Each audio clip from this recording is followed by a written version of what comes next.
Alors, Parfait pour moi, c'est bon.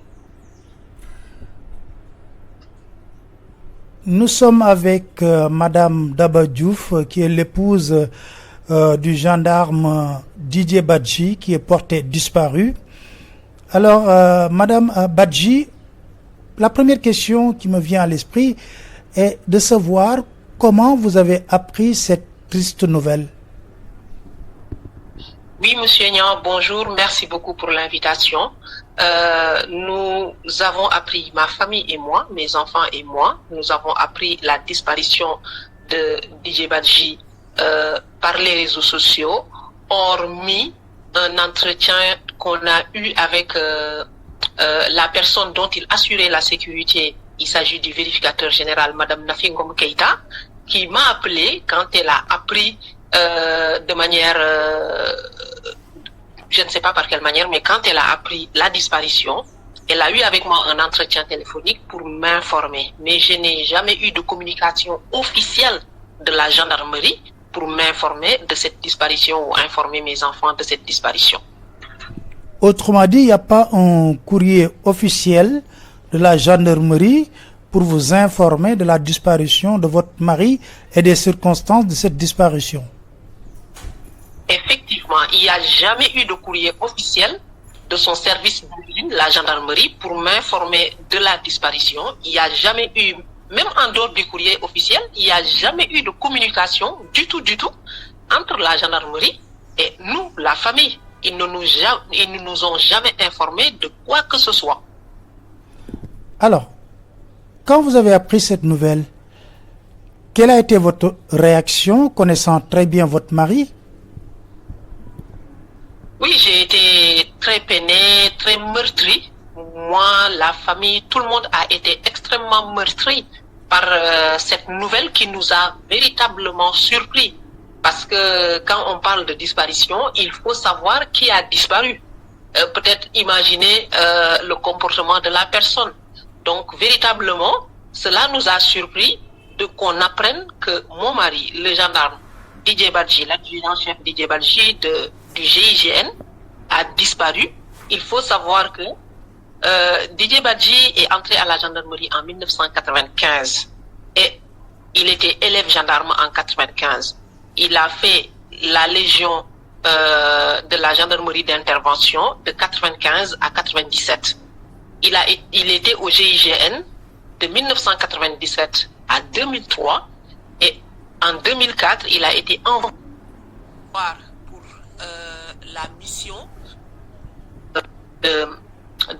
lors du conflit armé de ce pays pour assurer la protection des autorités de la Côte d'Ivoire. Et lors de cette mission, il a eu des félicitations écrites du Bureau de sécurité des Nations Unies qui ont remercié le Sénégal, en l'occurrence une correspondance adressée au général de l'époque, Pape Amadou Fall, pour lui signifier que les Nations Unies sont satisfaits des services du gendarme Didier Badji et surtout humaine et sa discrétion. En plus de ça, après cette mission, il a été affecté à l'inspection générale d'État pour assurer la protection de Madame Nafingom Keita, qui est inspecteur général d'État et vérificateur général du Sénégal de 2005 à 2013. Puis, il a été affecté à l'OFNAC pour la sécurité de Madame Nafingom Keita, présidente de l'OFNAC de 2013 à 2016. Il est revenu à l'inspection générale d'État 2022. Donc, il nous sera très difficile, véritablement, d'imaginer un quelconque comportement anormal du gendarme Didier Badji. Ça, c'est inimaginable pour la famille parce que son parcours, son cursus démontre quelqu'un qui a des valeurs et qui est très professionnel. Et ce professionnalisme a été aussi remarqué par cette autorité, Madame Nafingom Keita, qui a écrit au gouverneur du palais pour dire que le gendarme Didier Badji est quelqu'un d'exemplaire. Vraiment, ça nous surprendrait qu'on nous dise autre chose de lui. En plus, il a des masters de finances publiques. Donc, c'est quelqu'un, vraiment, c'est une tête réfléchie pour qui il est impossible d'imaginer autre chose. Alors, aujourd'hui, quand on vous parle de disparition et on parle même de possibilité de noyade parce que Fulbert Sambou a été découvert, selon les informations, par un pêcheur. Donc, est-ce que vous croyez à cette thèse? Cette thèse est totalement incroyable parce que, figurez-vous, le gendarme Didier Badji et l'adjudant-chef Didier Badji et Fulbert Sambou, un agent du renseignement militaire, sont originaires d'une île de la Casamance qui s'appelle Nyomoun.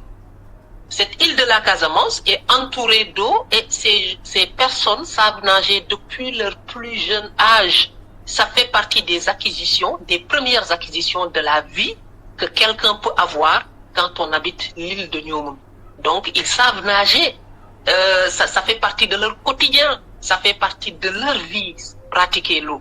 Et en plus de cela, le gendarme Didier Badji, il est gendarme du GIGN. Je ne sais pas si les gens savent, le GIGN, c'est une section de la gendarmerie qui travaille pour assurer la sécurité des personnes, pour sauver des personnes. Donc, ces personnes-là, du GIGN, elles peuvent nager de 8h le matin à 8h le lendemain sans jamais lâcher et sans jamais se fatiguer. Donc, il est inadmissible de croire une seule fois qu'il serait possible que ces personnes-là se soient noyées. Cette thèse, la famille n'y croit pas du tout. Alors, paraît-il que depuis sa disparition, on a coupé son salaire et que, est-ce que la gendarmerie vous vient en aide? Nous n'avons aucun contact avec la gendarmerie. La gendarmerie ne nous a jamais aidés. Elle n'a jamais rien fait pour nous parce qu'elle ne nous parle même pas. L'adjudant-chef Didier Badji est membre de la gendarmerie. Il est payé par la gendarmerie et depuis le 22 novembre 2022, nous n'avons plus de nouvelles de ses rémunérations. Ses enfants ne parviennent plus à être pris en charge par ses revenus à lui. Parce que nous n'avons aucune idée, aucune vue sur ses revenus. Nous n'en savons absolument rien. Et mieux que ça, la gendarmerie, qui ne nous a pas interpellés. À l'initiative, j'ai écrit à la gendarmerie pour alerter le haut commandant de la gendarmerie, pour lui dire que nous, la famille, nous n'avons jamais été informés. La gendarmerie n'est jamais entrée en contact avec nous. Et mieux que cela, nous avons appris tout ça sur les réseaux sociaux. Donc, aujourd'hui, nous vous demandons qu'est-ce que la gendarmerie peut faire pour la famille et surtout pour les enfants de Didier Badji. Quelles sont les dispositions que la gendarmerie a prévues dans ce cas d'espèce? Cette lettre n'a jamais eu de réponse officielle, aucune réponse officielle. Madame Nafingom Keïta, cette dame qui est une personne référente au Sénégal, elle a écrit à la hiérarchie après cette disparition pour demander des informations. Elle n'a jamais eu de réponse de ces courriers.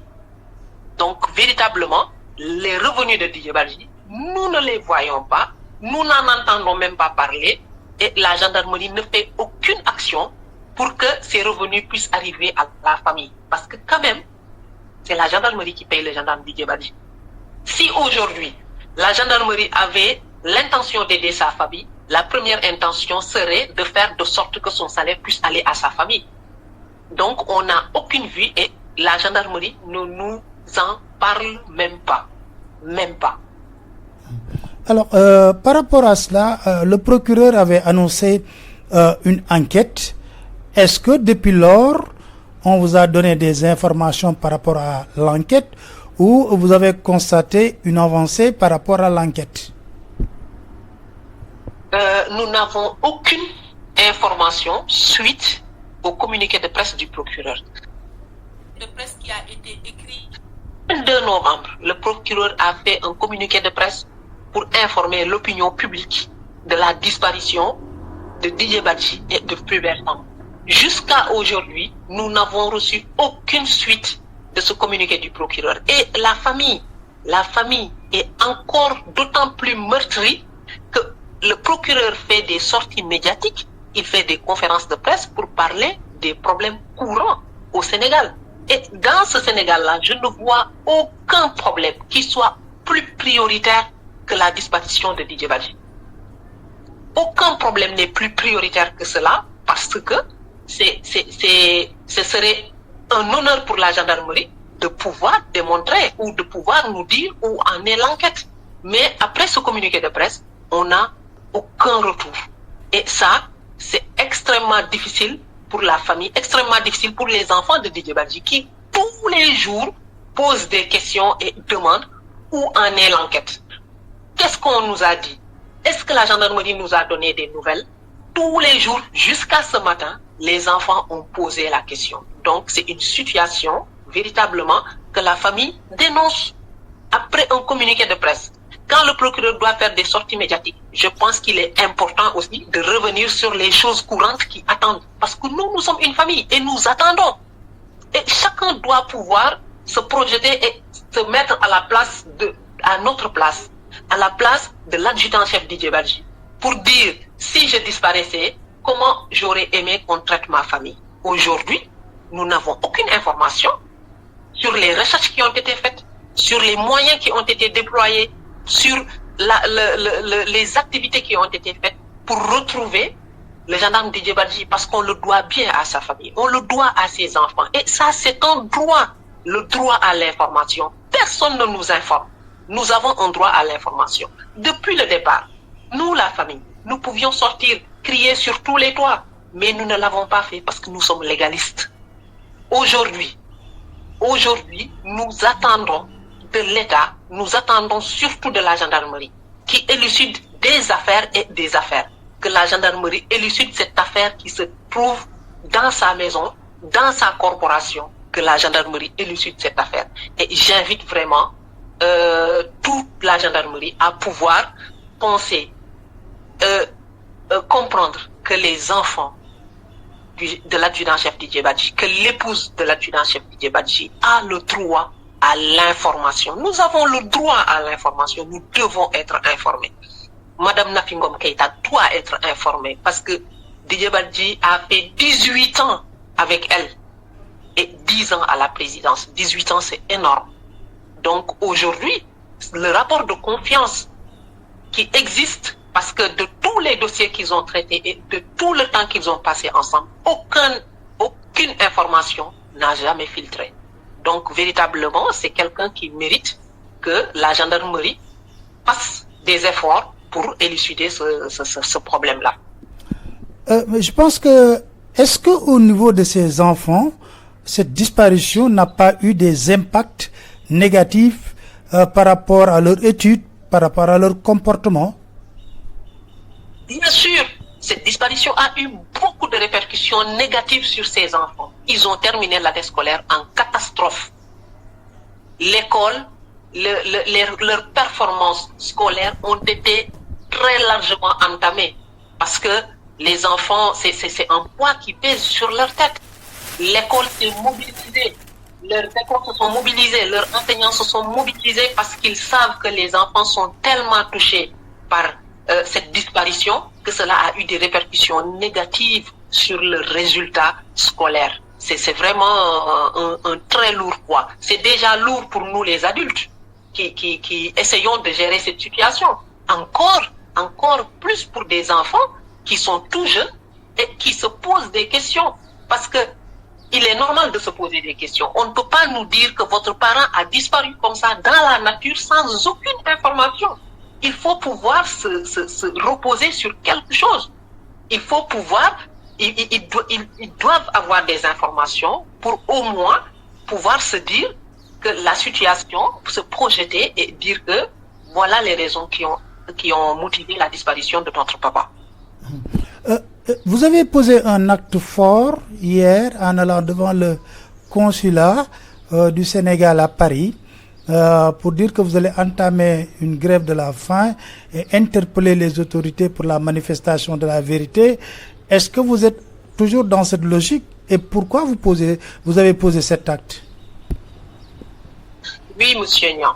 En fait, j'ai posé cet acte parce que tout simplement, j'ai épuisé toutes les voies de recours sur lesquelles je pouvais m'appuyer pour avoir au moins une manifestation de la vérité ou bien avoir des informations. Aujourd'hui, depuis la disparition, il s'est passé beaucoup de choses. Il y a beaucoup de personnes qui se sont mobilisées. Je parlais de Madame Nafingom Keïta, qui a remué ciel et terre pour avoir des informations. Elle a écrit à qui de droit et elle n'a jamais eu de réponse par rapport à cela. Cette dame est bien meurtrie par tout ce qui s'est passé, à cause des liens forts qui les liés dans le cadre du travail où ils ont passé 18 ans. C'est pas quand même un jour. La communauté des Iblis a remué ciel et terre pour retrouver leurs frères. Ils n'y sont pas arrivés. Moi, j'ai écrit à qui de droit?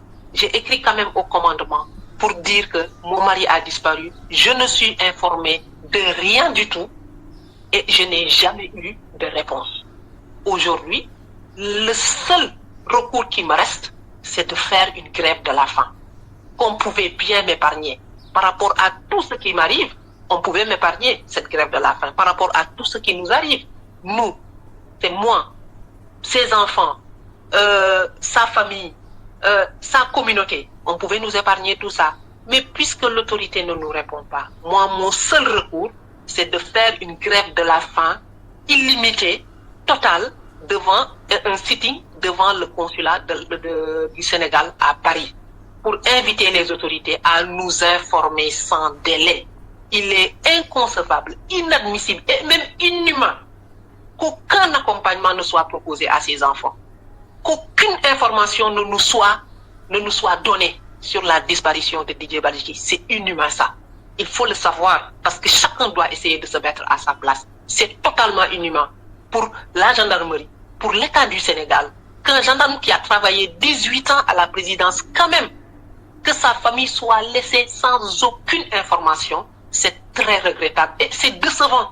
Parce que la gendarmerie, quand même, de notre pays est une gendarmerie qui a une belle réputation.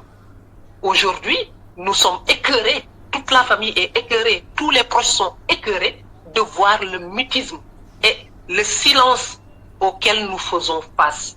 C'est pourquoi c'est mon dernier recours de faire une grève de la faim totale, illimitée, vraiment, et en sitting illimité devant le consulat du Sénégal en France. Aujourd'hui, la famille n'a plus de recours. C'est notre seul recours. Si nous devons y laisser notre vie, mais nous n'hésiterons pas à le faire. Parce que l'adjudant-chef Didier Badji le mérite bien.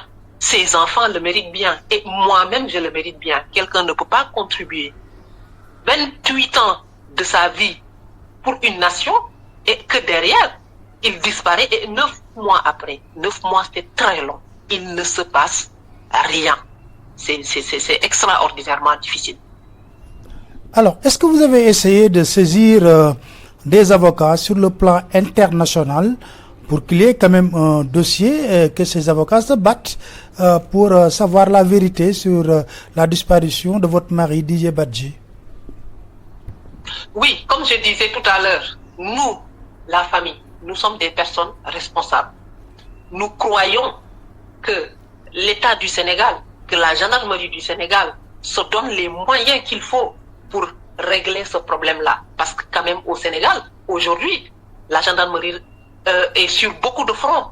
Mais je pense qu'il n'y a pas un front plus urgent que celui de leur frère d'armes qui a disparu. Il n'y a pas un front plus urgent que celui-là.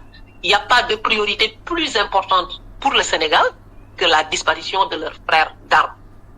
Nous leur avons laissé le temps pour chercher, pour nous informer, pour nous faire une manifestation de la vérité. Toute la communauté a cherché. Tout le monde a cherché à voir si l'État du Sénégal ferait le nécessaire pour trouver des réponses. Mais comme on ne trouve pas de réponse, aujourd'hui, la grève de la faim est un premier acte. Mais au suivant, nous y laisserons notre vie, c'est clair. Mais également, si là, au niveau national, on ne peut pas avoir de réponse, mais nous serons obligés d'aller au niveau international. Cela ne nous honore pas. Ça ne m'honore pas, ça n'honore personne. Parce que c'est une défaillance de la gendarmerie. C'est une défaillance de notre État quelque part de ne pas trouver la vérité par rapport à celui-là, à leur frère d'armes qui a disparu. On aimerait avoir des réponses et nous demandons à l'État du Sénégal de nous donner des réponses sans délai. Nous demandons à la gendarmerie nationale de nous donner des réponses sans délai. Parce qu'aujourd'hui, les enfants ont le droit connaître la vérité. Les enfants ont le droit d'être pris en charge par la gendarmerie. Même pas un accompagnement psychologique n'est proposé à ces enfants-là. C'est quand même inhumain quelque part. Et j'en appelle à toutes les épouses de militaires et de gendarmes. Parce qu'aujourd'hui, il faut savoir que si les gendarmes parviennent à faire leur travail correctement, c'est parce que derrière eux, il y a des épouses qui gèrent des familles et qui assurent le rôle de père, de mère, pour que ces gendarmes-là puissent travailler, pour que ces militaires puissent travailler la tête tranquille. Ce que la gendarmerie me doit, elle ne peut pas me la payer. Parce que dans le cadre du GIGN, c'est travailler jour, nuit, jour de fête, matin, midi, soir. Le travail du GIGN est extrêmement difficile. Si l'adjudant-chef a pu travailler la tête tranquille, donner satisfaction à son pays avec des lettres de reconnaissance qui sont disponibles dans les archives de la gendarmerie, je pense que c'est parce que derrière, il a eu une épouse qui a pu tenir le rôle de père et de mère. Pour tout cela, nous méritons largement que la gendarmerie puisse nous répondre sans délai, tout de suite, et nous dire ce qu'il en est. C'est ce que nous demandons, et dans les normes, on ne devrait même pas être en train de le demander. Ça devait être systématique. Ça devait véritablement être systématique. Cette situation, mais nous écœure, on est tous effondrés complètement par rapport à cela. Et je lance un cri de cœur par rapport à la situation de M. Fadilou Keïta, qui est en réalité le frère de l'adjudant-chef Didier Badji. Parce que quand on passe 18 ans dans la vie de quelqu'un, c'est pas rien. Il l'a vu grandir. Il l'a vu grandir. C'est son frère et il est en position de pouvoir se poser des questions. Il s'est juste posé des questions. Moi, c'est légitime. Toute personne pourrait se poser des questions après un silence mural de 9 mois. Je pourrais me poser la même question. Je pourrais me poser la même question. Aujourd'hui, Fadilou Keïta est en prison depuis 8 mois. C'est beaucoup trop. Alors que, quelque part, le monsieur Ahmed ou d'autres personnes qui est allé sur les plateaux télé pour aller dire que ces 2 militaires ont été tués et il en sait quelque chose. Et il l'a dit plusieurs fois sur des liens, des vidéos que nous avons. Et aujourd'hui, il n'a jamais été inquiété. Il est libre de ses mouvements et va à ses occupations comme si de rien n'était. Cette injustice aussi, nous la vivons. La famille vit cette injustice. Mes enfants vivent cette injustice. La famille de Fadilou Keïta vit cette injustice. En l'occurrence, Madame le vérificateur général, Madame Keïta, elle vit cette injustice. C'est trop injuste. Une personne qui affirme que les gendarmes ont été tués et il en sait quelque chose, soit en liberté, pendant que quelqu'un qui se pose des questions est en prison. Nous demandons à l'État du Sénégal, nous demandons au procureur de la République, nous demandons à la gendarmerie de faire le nécessaire pour donner la liberté à M. Fadilou Keïta sans délai. Il faut qu'il sorte de là où il est parce que nous, familles, nous le vivons comme une injustice. Nous disons que pourquoi l'État ne cherche pas la manifestation de la vérité en interrogeant les personnes qui se disent qu'elles en savent quelque chose. Et c'est pas du hasard parce qu'ils l'ont répété, ils le disent, ils ont des éléments. Pourquoi ces personnes sont en liberté aujourd'hui? Donc l'État nous le doit. L'État doit libérer M. Fadilou Keïta sans délai. L'État doit libérer également un membre de la communauté des îles Brice qui est aujourd'hui en prison sous mandat de dépôt, M. Laurent Sina. Mais la famille est meurtrie par cela. Parce que la famille a le sentiment, et c'est important, il faut savoir le sentiment de la famille. La famille a le sentiment que l'État du Sénégal n'interroge pas les personnes qu'elle devrait interroger. Et la gendarmerie ne se donne pas les moyens qu'il faut pour retrouver l'adjudant-chef Didier Badji. Voilà, merci beaucoup Madame Daba Diouf Badji. Je rappelle que vous êtes l'épouse du gendarme porté disparu Didier Badji. Merci beaucoup. Je vous remercie, Monsieur Niang, pour tout l'intérêt que vous portez à ce sujet qui tient à cœur des millions de Sénégalais, qui tient à cœur toute une communauté, la communauté de Casamance, qui a remué le ciel et la terre pour retrouver leur fils. Cette situation tient à cœur beaucoup de personnes. Moi, je vous remercie, la famille vous remercie infiniment pour l'intérêt que vous portez à cette question, pour l'intérêt que vous portez à ce que la parole de la famille soit entendue. La famille vous en remercie vivement. Et un cri de cœur pour tout le monde. Nous demandons à ce qu'on libère les personnes qui n'ont rien à faire dans la prison concernant l'affaire Didier Badji et que l'État se donne les moyens de nous informer sans délai. Merci. Merci beaucoup.